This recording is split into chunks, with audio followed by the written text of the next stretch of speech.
रहे न पाई जब भी प्यार हो लड़का जे हो बड़ी परिवार हो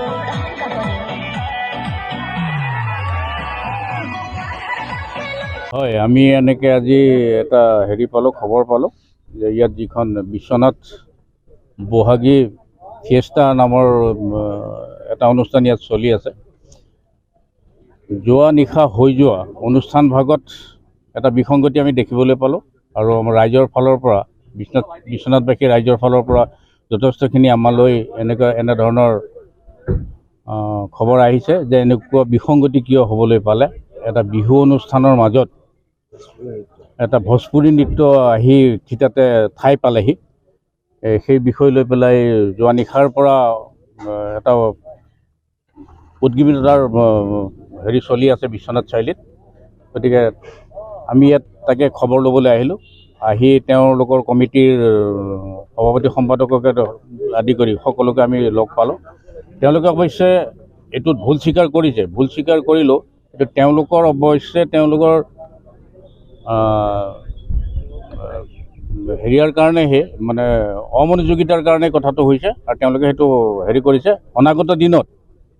সামাজিক অনুষ্ঠানবিলাকত এনেধৰণৰ বিসংগতি যাতে আৰু নহয় তাৰ বাবে আমি বিল আছে থানা অসম বিশ্বনাথ চাৰিআলি আঞ্চলিক সমিতিয়ে সকীয়াই দিলোঁ আৰু অনাগত দিনত নহ'ব বুলি আমি আশা ৰাখিছোঁ। ধন্যবাদ। জয় অসম। যি মৌকৰি কম্পিটিশ্যন আছিলে তাতে আপোনাৰ এটা অপ্ৰীতিকৰ ঘটনা ইতিমধ্যে হৈ গৈছে আৰু যিহেতু মই সম্পাদকৰ দায়িত্বত আছোঁ গতিকে আপোনালোক সকলোকে জনাব বিচাৰোঁ যে যোৱাকালি আমাৰ যি মৌকৰি কম্পিটিশ্যন আছিলে তাৰে মৌকৰি কম্পিটিশ্যনৰ প্ৰতিযোগীৰ সংখ্যা কম হোৱাৰ বাবে আমাৰ অলপ সময়ৰ কাৰণে মানে বিৰতি এটা ৰখা হৈছিলে যাতে আৰু 2-3 জেগাত বিশ্বনাথ চাৰিআলিৰ অনুষ্ঠান আছিলে যে তাৰ পৰা মৌকৰিসকল আহি পেলাই আমাৰ ইয়াত অনুষ্ঠান পৰিৱেশন কৰিব মানে প্ৰতিযোগিতাত অংশগ্ৰহণ কৰিব। তাৰপিছত সেই মাজতে তেওঁলোকে মানে আমি বিচাৰকৰ পৰামৰ্শ লৈ পেলাই আমি এটা কাম কৰিলোঁ কি যে তেওঁলোক আহি পোৱাৰ সময়খিনিত আমি এটা বিৰতি ৰাখিলোঁ আৰু ৰখাৰ কাৰণে সেই জাজ আমাৰ যিকেইজন বিচাৰক আছিলে তেওঁলোকক লৈ পেলাই আমি অকণমান জলপানৰ ব্যৱস্থা কৰিছিলোঁ। তেওঁলোকক আমি খুৱাবলৈ লৈ গ'লোঁ আৰু তাৰ পাছতেই ইয়াৰে আমাৰ এজন স্থানীয় শিল্পী আছিলে ফলফলিৰ নিবাসী। তেওঁ নিজৰ গীতৰ শৰাই আগবঢ়াম বুলি ক'লে যে আজৰি সময় যিহেতু গতিকে আমি এটা নিজৰ গীতৰ অনুষ্ঠান ইয়াতে আগবঢ়াওঁ আৰু তেওঁ সেইমতে তেওঁ নিজৰ গীতৰ অনুষ্ঠান আগবঢ়ালে। ট্ৰেকত নিজে নিজৰ গান লগাই ল'লে। তেনেকুৱাতে কি হ'ল তেওঁলোকে এটা 50জনীয়া এটা গ্ৰুপত আৰু বাকী মই সম্পাদক হিচাপে বিচাৰকসকল যি ইয়াত তেওঁলোকে যি বিচাৰকৰ দায়িত্বত আছিলে তেওঁলোকক লৈ পেলাই আমি জলপান খুৱাবলৈ লৈ গ'লোঁ এই ছিংগাৰজনে গাই থকাৰ সময়তে। তাৰপিছত কি কৰিলে এই আমাৰ কিগৰাকী এংকৰিঙৰ দায়িত্বত আছিলে তেওঁলোকক সেই 50জনীয়া দলটো আহি পেলাই ক'লে আমি বিশ্বনাথ ঘাটৰ পৰা আহিছোঁ যে আমি আহি পেলাই ইয়াতে আমাৰ প্ৰগ্ৰেমটো আমাক কিবা এটা কৰি পেলাই এতিয়া যিহেতু বিৰতিয়ে আছে আমাক অকণমান নাচিবলৈ সুযোগ কৰি দিয়ক। তাৰপিছত তেনেকৈ এই ছোৱালীকেইজনে কি কৰিলে তেওঁলোকে কৈছে ইমানখিনিতো এতিয়া নোৱাৰিব, আমাৰ মৌকৰি আকৌ কম্পিটিশ্যন আৰম্ভ হ'বই গতিকে আপুনি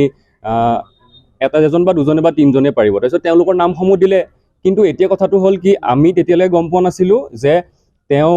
কি গানত নাচিব বা তেওঁ কি গানত ডান্স কৰিব আমি গম পোৱা নাছিলোঁ। আৰু তেওঁলোকে আমাক ভুল এটা কথাই কৈ পেলাই মানে তেওঁলোক বিশ্বনাথ ঘাটৰ হৈ পেলাই বিশ্বনাথ ঘাটৰ লগত নামটো কোৱাৰ কাৰণে আমি যিহেতু নামটো আজি আমাৰ নিজৰ ফেচবুকৰ পৰা আমি কৈ দিলোঁ। কিন্তু বিশ্বনাথবাসী ঘাটৰ ৰাইজৰ ওচৰত আমি আমাৰ কমিটিৰ তৰফৰ পৰা আমি ক্ষমা বিচাৰিছোঁ যে এতিয়া গম পাইছোঁ বিশ্বনাথ ঘাটৰ আচলতে তেওঁ নহয়, তেওঁলোক বিশ্বনাথ ঘাটৰ অঞ্চলৰ নহয় আৰু তেওঁলোক কোনোবা আমাৰ এই প্ৰগ্ৰেমটো মানে বেয়া কৰাৰ কাৰণে কাৰো কোনোবা দুচক্ৰই এইটো ষড়যন্ত্ৰ কৰিছে। আমি তেওঁলোকৰ ওপৰত এতিয়া আইনী ব্যৱস্থা গ্ৰহণ কৰিম। আমি প্ৰশাসনৰ লগত কথা পাতিছোঁ আৰু তাৰ পাছতে আৰু যি আমি যোৱাকালি যি তেওঁলোকে দুজনে প্ৰথমে অসমীয়া গীতত 3জন আছিলে তেওঁলোকৰ তাৰে 2জনে তেওঁ অসমীয়া গীততে নাচিলে। 3 নম্বৰজনে মানে তেওঁ এটা ভোজপুৰী গান লগাই পেলাই এই ষ্টেজত নাচি থাকোঁতে মোক মানে ফোন কৰিলে যে সম্পাদক হিচাপে তই কিয় নাই, তই ষ্টেজত কোনে কি নাচি আছে চাহ আহি বোলে। তেনেকুৱাতে মই যি বিচাৰকক লৈ পেলাই সেই আমাৰ ষ্টলৰ ভিতৰতে এখন দোকানত চাহ জলপান খুৱাবলৈ নিছিলোঁ। তেওঁৰ নাম আছিলে ইনামুল মণ্ডল। তেওঁৰ আচলতে তেওঁ এতিয়া ক'ৰ হয় আমি আচলতে আমি গমেই পোৱা নাই। কিন্তু আমি এতিয়া খবৰ বিশ্বনাথ ঘাটৰ ৰাইজৰ খবৰ লৈ পেলাই আমি গম পাইছোঁ যে কি তেওঁ বিশ্বনাথ ঘাটৰ নহয়। এতিয়া আমি গম পাইছোঁ। কিন্তু তেওঁ নামটো যেতিয়া দিছিলে কৈছিলে যে দাদা আমি বিশ্বনাথ ঘাটৰ পৰা আহিছোঁ, আমাৰ বিশ্বনাথৰে নিজৰে ফেষ্টিভেল যেতিয়া আমাক কিবা এটা নাচিব দিয়ক আমি নাচিম। এতিয়া তেওঁলোকে কি নাচিব বা কি গান লগাব ট্ৰেকটোত আমি খালি সেইটো আমি আমাৰ ফালৰ পৰা গমেই নাপালোঁ মানে আমি একদমেই গম নাপালোঁ অনুমতি নোহোৱাকৈ তেখেতে কি নৃত্য কৰিছিল নহয় কমিটিয়ে ছোৱালী দুগৰাকী আমাৰ যি এংকৰিঙৰ দায়িত্বত আছিলে তেওঁলোকক ক'লে যে আমাক কিবা এটা নাচিব দিয়ক আমি নাচোঁ যিহেতু এতিয়া বিৰতি আছে আমি দুজনে নাচিম আৰু হৈ যাব আৰু ছোৱালীকেইজনে ভাবিলে ইহঁতেতো নাচিম বুলিহে কৈছে নাচক আৰু কি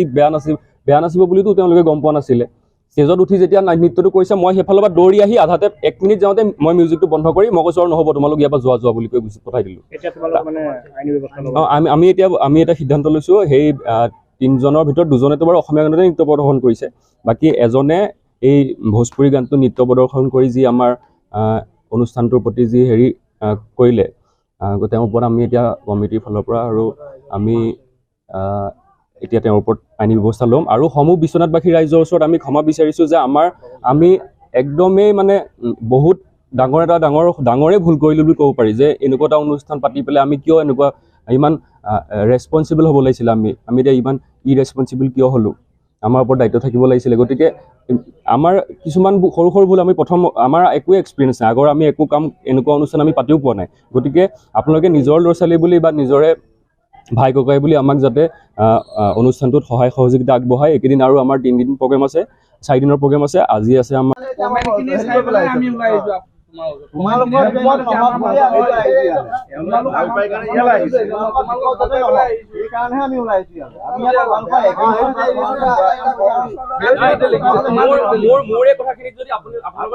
আপোনালোকে ভাবিছে যে আপোনালোকক উদ্দেশ্যি পেলাই মই কথাখিনি কৈছো তেনেহ'লে আমি পঢ়ি থকা নামাতে কৈছে আৰু বেলেগৰ পৰা শুনিব এইটো কথা সোশ্যাল মিডিয়াত লিখিছে আমাৰ অসমীয়া ল'ৰাৰ ওপৰত এটা ওপৰতহে লিখিছে আন বেলেগৰ ওপৰত লিখা নাই নহয় আপুনি তোমাৰ ওপৰতহে লিখিছে ভোজপুৰী গীত বিহুৰ নামত কিয় নচাই এইটো কোৱা আমি আমাৰ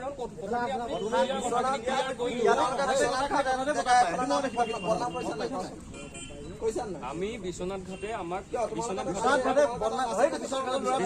মানুহ আহি পেলাই আমাক কৈছে যে তেওঁলোক আমাৰ গাঁৱৰ নহয় এতিয়া আমি গম পাইছো কথাখিনি যে তেওঁলোক আমাৰ নহয় আপোনালোক হ'ল আমাৰ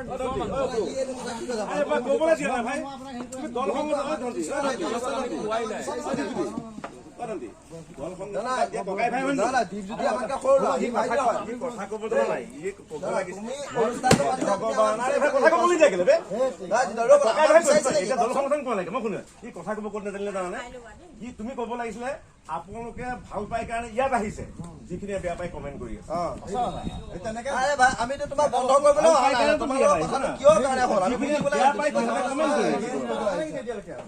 নাই মই সেইটোৱে মোৰতো শুনি লওক মোৰতো এবাৰ শুনি লওক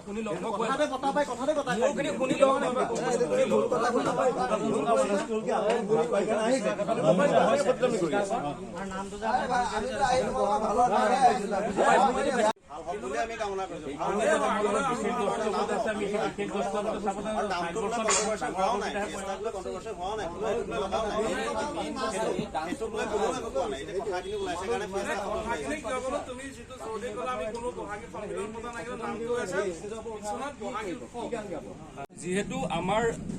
আমাৰ আচলতে দায়িত্ব এটা থাকিব লাগিছিলে যে কি আমি বস্তুটো সুচাৰুৰূপে কেনেকৈ আমি এইটো হ'ব দিব নালাগিছিলে কিন্তু গতিকে আমাৰতো এতিয়াতো হৈ যোৱা ভুলটোতো হৈ গৈছে আমি সেইটো একচেপ্ট কৰিছোঁ যে আমাৰ এইটো ডাঙৰ ভুল কৰিছোঁ আমি ৰাতিপুৱাই যোৱাকালি ৰাতি আমি এটা ভিডিঅ' প্ৰস্তুত কৰি পেলাই যাতে মানুহখিনিয়ে আমাক ভুল নুবুজে বা মানুহখিনি এটা বেলেগ এটা দিশলৈ বস্তুটো লৈ নগৈ পেলাই আমাক যাতে বস্তুটো ইমানতে বেছি লৰালৰি হ'ল নেকি তুমি বেছি ভয় খাই গ'লা আচলতে বিশ্বনাথ বহাগী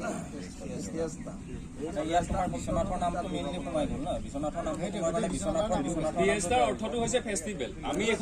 আমি বিহু মেলা পাতি থকা নাই নহয় আমি পাতিছো হেৰি বহাগ মাহত পতাৰ কাৰণে বহাগী আমি ফাগুনত পতালে ফাগুনি দিলো নাম আমি বিহুৰ লগত আমি মেইন ফ'কাছ হ'ল আমাৰ এক্সপ' আৰু exhibition plus food and music আমি বহাগত পাতিছো হয় কিন্তু বহাগত পাতিলো বুলি এইটো নহয় যে বিহু সন্মিলন পাতিছো আমিতো বিহু সন্মিলন পতা নাই আমাৰ ফেশ্বন শ্ব' আছে কথাটো সেইটো নহয় তুমি পাতিছা বহাগ মাহত নামটো লৈ পেলাই অসমীয়া যাৰ ব্লাড আছে অসমীয়া মানুহখিনি এনেৰে আবেগি ঠিকে আছে মানে অৰ্থটো ঠিকে আছে কিন্তু বহাগত পতা এই নামটোৰ লগত আৱেগ জড়িত হৈ আছে গম পাইছা নাই আমি যিখন পোষ্টাৰখন মানে পাব্লিকলৈ হেৰি কৰিছো আগবঢ়াইছো তাত তলত লিখা আছে বিশ্বনাথ বহাগী ফিয়েষ্টা এক্সিবিশন কাম ফুড এণ্ড মিউজিক ফেষ্টিভেল বুলি তাত আমি মেনশ্যন কৰি দিয়াৰ পিছত আৰু বেলেগকে এইটো থাকিব নালাগে যে বিহুৰ হৈ গ'ল নহয় হ'ব পাৰে কিন্তু বহাগীটো হৈছে তোমাৰ আৱেগিক থাকে না ফিয়েষ্টা মানে হৈছে ফেষ্টিভেল বহাগী উৎসৱ হ'ল বহাগী উৎসৱ বহাগী উৎসৱ বুলি ভাবিলে মানে আৱেগ জড়িত বহাগ হৈ যায় মাহত পতাৰ কাৰণেহে আমি বহাগী দিছো বহাগী উৎসৱ মানে আমি উৎসৱটো বুজাই দিয়া বহাগী উৎসৱ মানে কি বুজিছো অসমীয়াত বহাগী ফিয়েষ্টা মানে ফেষ্টিভেল উৎসৱ বহাগী উৎসৱ আমি ফিয়েষ্টা এতিয়া আমি বিল আছে মানে এখন বিহু পাতিছো তাত বহাগী উৎসৱ বুলিয়ে নিমন্ত্ৰণ বহাগী উৎসৱ মানে সেইটোৱে বুজায় বহাগী উৎসৱে ন এতিয়া ধৰি লওক কথাকেইটা ওলাইছে যে বিশ্বনাথ ঘাটৰ নামটো জড়িত হ'ল যে তেওঁলোকে বিশ্বনাথ ঘাটৰ নামটো কিয় তোমালোকে মেনশ্যন কৰিলা বিশ্বনাথ ঘাটতো তেনেকুৱা তুমি জানা না সংঘাত এটা হ'ব তুমি বিশ্বনাথ ঘাটৰ বুলি কৈছা বিশ্বনাথ ঘাটৰ পৰা এতিয়া মানে নহয় মোৰ কথাখিনি মই ক্লিয়াৰ কৰি লওঁ তাৰপিছত আপোনালোকে খিনি ক'ব এতিয়া হ'ল তেওঁলোকে আহি পেলাই যেতিয়া নামকেইটা দিছে আমাৰ সেই ছোৱালীকেইজনীৰ ওচৰত তেওঁলোকে কৈছে ছাইডত তেওঁলোকে কৈছে যে আমি বিশ্বনাথ ঘাটৰ পৰা আহিছোঁ আমাক এটা চান্স দিয়ক আমি এটা নাচিম কি ডান্স কৰিব ষ্টেজত উঠি পেলাই সেইটোতো ধৰি লওক আমি নাজানো যে তেনেকুৱা যে বহুৱালি কিবা এটা যে হ'ব বুলি তেওঁলোকে ছোৱালীকেইজনে নাজানে যে এনেকুৱা কিবা এটা কৰিব বুলি গতিকে তেওঁলোকে আমাক কৈছে যে আমি বিশ্বনাথ ঘাটৰ পৰা আহিছোঁ আমাক এটা সুবিধা দিয়ক এতিয়া আমি বিশ্বনাথ ঘাট বুলি ক'লে আমি তেওঁলোককতো বিশ্বনাথ ঘাট বুলিয়ে ক'ব লাগিব এতিয়া আমাক যদি কোনোবাই কয় যে আমি দাদাত টেঙাবৰীৰ পৰা আহিছোঁ বা লেহুগাঁৱৰ পৰা আহিছোঁ বা নগাঁৱৰ পৰা আহিছোঁ আমাক আপোনালোকে অকণমান চান্স এটা দিয়ক আমিতো সেইখন গাঁৱৰ বুলিয়ে জানি পেলাই আমি নামটো ক'ম গতিকে এই ক্ষেত্ৰত অকণমান ভুল হ'ল যে কি আমি আচলতে নাজানোৱেই তেওঁলোকে যে আহি পেলাই এনেকুৱা নৃত্য এটা কৰিব বা তেওঁলোকে যে বিশ্বনাথ ঘাটৰ ভুল নাম এটা দি পেলাই তেওঁলোকে আমি এতিয়া গম পাইছোঁ তেওঁলোক কুমলীয়াৰ গতিকে কুমলীয়াৰ মানুহখিনি আহি পেলাই বিশ্বনাথ ঘাটৰ নামটো দি পেলাই আমাৰ ওচৰত কৈছে আমিতো গম নাপাওঁ আৰু বিশ্বনাথ ঘাটতো মুছলিম সম্প্ৰদায়ৰ মানুহ বহুত আছে গতিকে তাত দুই এজন থাকিবও পাৰে আমিতো নাজানো নহয় যে আমি কেনেকে তেওঁলোকে প্লেনিং বনাইছে কেনেকে তেওঁলোকে আহি পেলাই ইয়াত কামখিনি কৰিছে ক'ব বিচাৰিছে বিশ্বনাথৰ মানুহ জড়িত আছে নহয় সেইটো মই কোৱা নাই পাৰে নহয় যোনটো নেকি মই ক'ব বিচাৰোঁ সেই ল'ৰাজন যোনজনে নাচিছে যোনটো বেংগ নৃত্য দিছে মুছলমান সম্প্ৰদায়ৰ আমাৰ যিখিনি মানুহ আছে ৰাস্তা কিনাৰ নহয় সেইখিনি বিহাৰী অংগী ভংগী দিবলৈ 100% আৰু এইটোতো তৃতীয় লিংগ মুছলমান মানুহ নাই মানে মামাই যোনখন জেগালৈকে জানো চাপৰিৰ মুছলমান যোনজন মানুহ আছে তেওঁতো সাহস নকৰে এবাৰ নাছিল মানে যিহেতু তেওঁ নোৱাৰিবই আৰু দ্বিতীয় কথাটো হ'ল আমাৰ আশে পাশে থকা মিয়া ঘাটিত মুছলমান ঘাটিত মই থাকোঁ গাঁও য'ত আছে মুছলমান মানুহে আগুৰি থকা তাত মানে এনেকৈ অংগী ভংগী দিয়া ল'ৰা নাই মই জানো আহি যেতিয়া তেওঁ নাচ গান কৰিব আমাৰ ইয়াত আহি লৈ পিনে বিশ্বনাথ ঘাটৰ নাম লৈ নিজকে কিবা মানে লাজ লাগিছে আৰু মানে শ্ৰেষ্ঠ প্ৰজন্ম কৰি তাতে আকৌ আমাৰ নামটো জড়িত হৈ আছে লাজ পাওঁ ন সেইটো কাৰণে মোৰো মানে গাত লাগিছে আৰু আমাৰ ল'ৰাখিনি আহিব এতিয়া যে যোনজন ল'ৰা চবেই চাইছে ভিডিঅ'টো ভাইৰেল হৈছে কৈছে এইজন আমাৰ হ'বই নোৱাৰে মুছলমান মানুহ আহিব ইয়ালে যিহেতু এজন হ'বই নোৱাৰে কাৰণ বিশ্বনাথ ঘাটৰ নামটো সেই ল'ৰাজনৰ পৰা ওলোৱা নাই এতিয়া তোমাক মই এটা কথা কওঁ কালিৰ পৰা কণ্ট্ৰভাৰ্চি হৈছে তুমি ল'ৰাটোৰ নাম জানা কিবা কৰিব যিহেতু এজন কালচাৰেল ছেক্ৰেটাৰী তুমি ভেৰিফাই কৰি ল'বা তাৰপিছত তোমাকে দুখ নাই তুমি ছেক্ৰেটাৰী তুমি তোমাৰ মূৰত ইমান বুজা আছে প্ৰেচিডেণ্টৰো নাই মানে সেইখন সময়ত এই কালচাৰেল ছেক্ৰেটাৰী জানিব লাগিছিলে তেওঁ ফ্ৰী পাই গ'ল ন তেওঁ কিন্তু সুযোগ ল'লে হয় তেওঁলোক চব কামত ব্যস্ত বা কাৰোবাৰ গৈছে সুযোগ লৈছে কিন্তু এতিয়া কথা এটা কওঁ মই খালি বিশ্বনাথ ঘাটৰ নামটো তেখেতক মই অকলে একো ক'ব নাযাওঁ তেওঁ যিহেতু বিশ্বনাথ ঘাটৰ নহয় তুমি মোক নিজেই কৈছা যে তেখেত কুমলীয়া ছাইডৰ এতিয়া কুমলীয়া ছাইডৰ ল'ৰাটোৰ নিজৰ জন্ম জেগাটোৰ নামটো কেনেকেনো আঁতৰাই আহি বিশ্বনাথ ঘাটৰ নাম কৈছে মই নাজানো কিন্তু আৰু এটা কথা তাৰ মাজতে সেই ল'ৰাজনক যদি পানিছ দিব লগা আছে তে মই ভাবোঁ কি যে ল'ৰাজনক লৈ পিনে ব'লা ময়ো কেছ দিওঁ তুমিও ব'লা যিহেতু নিজৰ এনেকুৱা এটা বেংক নৃত্য কৰি কামটোও বদনাম কৰিছে এই ইমান ধুনীয়া এটা অনুষ্ঠান আৰু বিশ্বনাথ ঘাটৰ নামটোও বেয়াকৈ লৈছে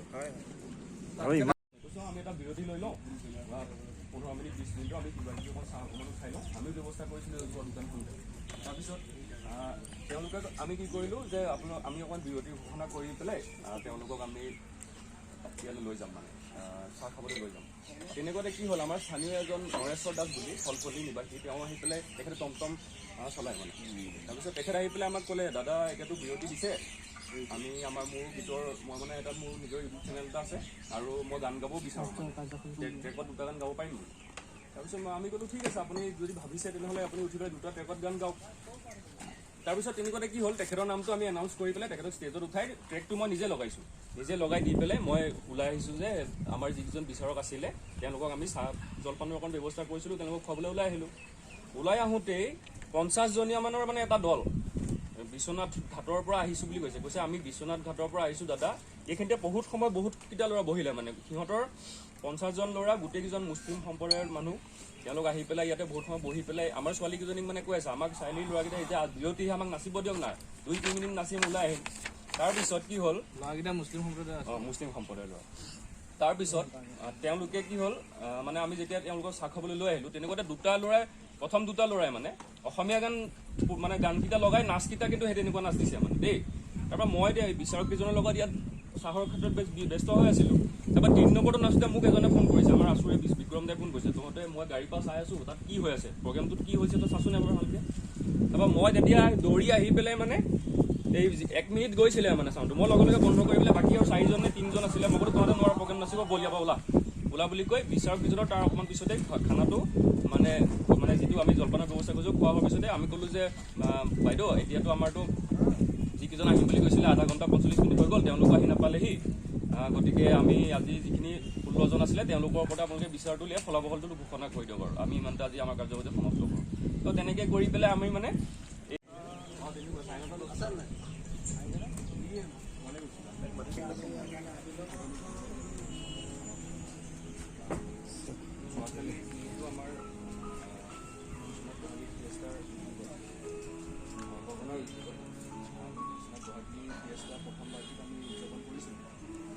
সকলৰ সংখ্যা মানে খুবেই কম আমাৰ মানে